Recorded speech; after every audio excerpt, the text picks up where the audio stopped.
There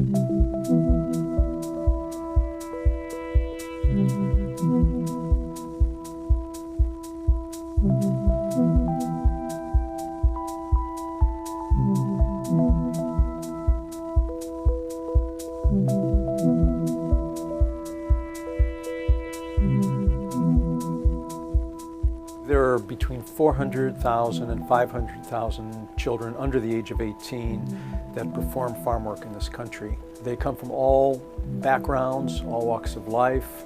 They work in various crops that are susceptible to hand harvesting, which is the majority of the food that we eat. Pretty much the gamut of the kinds of foods that we put on our tables may have been picked by children. Most Americans would be shocked to learn that those kids are not protected as well as children working in any other industry. Federal law prohibits anybody under 14, in most cases under 16, from working for wages. In agriculture, they are exempt from that coverage. Kids as young as 12 can work in agriculture, in some cases younger than that. On some days it feels as if I was in an oven. They can work in a 95-degree or 100-degree field 8 hours a day, 6-7 days a week during the summer, and we think that that is inappropriate in America in 2008. Adiós, dime por qué no quiero estar aquí.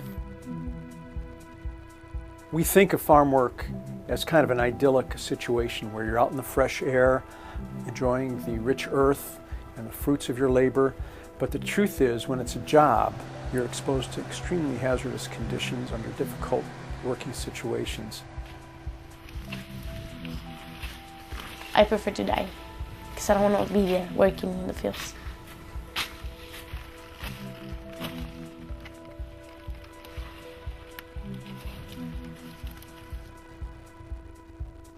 They happen to be working in the most dangerous occupation in America. Agriculture exposes children to dangerous pesticides, sharp tools, and enormous kinds of equipment that they really have no business being around. In a place like Minnesota, where there are these huge beet fields, aerial sprayers come by and spray a field. And if you happen to be unlucky enough to be there when it happens, you're sprayed directly with pesticides. We were working in a beet field, and a plane flew right over us and sprayed.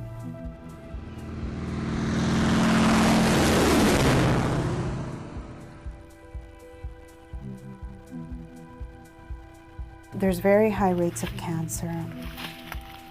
Hay en otras partes que hemos visto que hay personas que tienen sus hijos que vienen sin nariz, sin boca, por los químicos que ellos mismos hacen.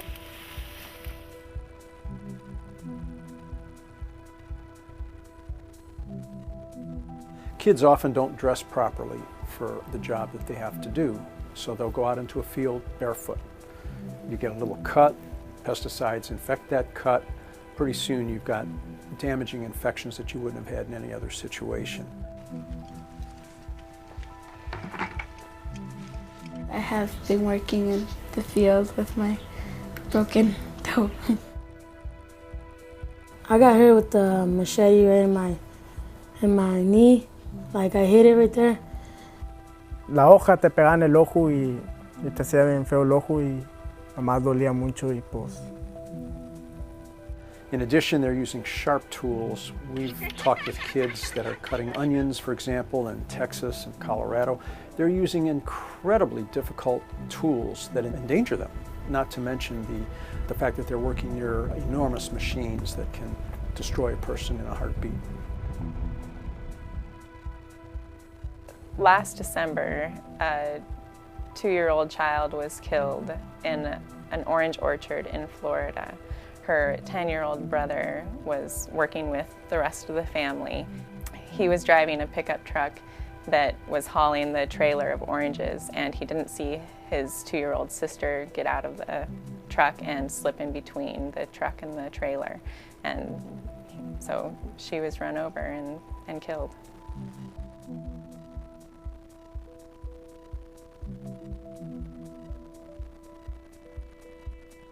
Farm work is extremely low paid. In fact, I would challenge anybody to find a lower paid sector of our economy. Often people can't make anything close to a living wage, not even to the federal poverty level.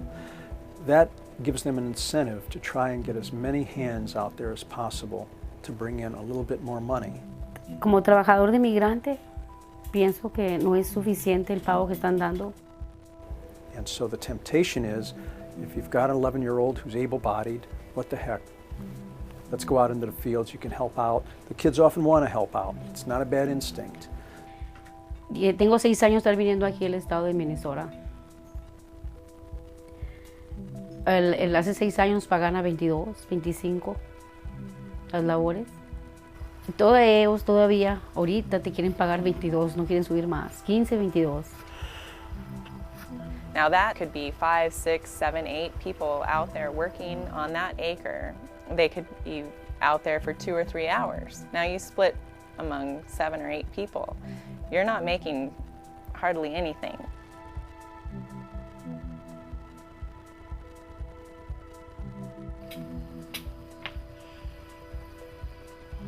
Muy difícil, porque para levantarnos en la mañana, yo pongo mi alarma y a las 4 la pongo que suene como 3, 4 veces y nomás la oigo sonar, la apago y ya cállate o algo.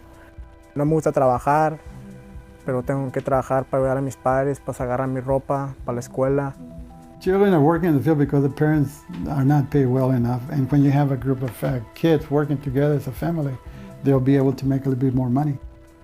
The kids are driven by poverty of their families to choose work over school, or for their families to choose work over schools. Okay. Carmen and Jongo. Up to 2/3 of farm worker children drop out of school before they finish high school. That dooms them, in many cases, to a life of poverty.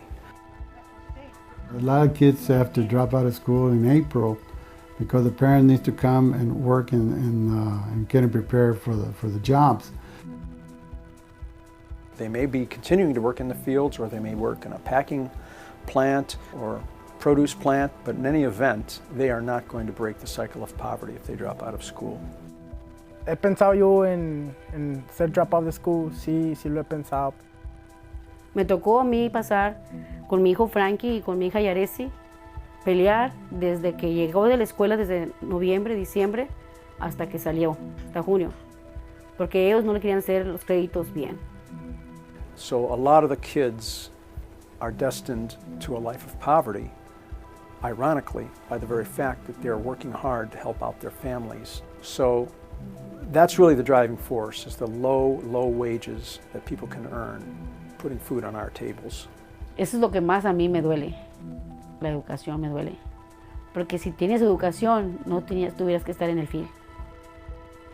There are a few things that would really help break the cycle of poverty that these children are caught up in. First and foremost, I think we need to end the discrimination against farm worker children in the law. Whatever the reasons, in 1938 that seemed to make sense to Congress to exempt agriculture from Fair Labor Standards regulations, they don't make sense today. These kids need to be protected the same as my children, the same as everybody else's children. To do otherwise is a grave injustice. There are ways to improve the lives of these kids. Farm work needs to be compensated at the appropriate level, at least at the living wage level.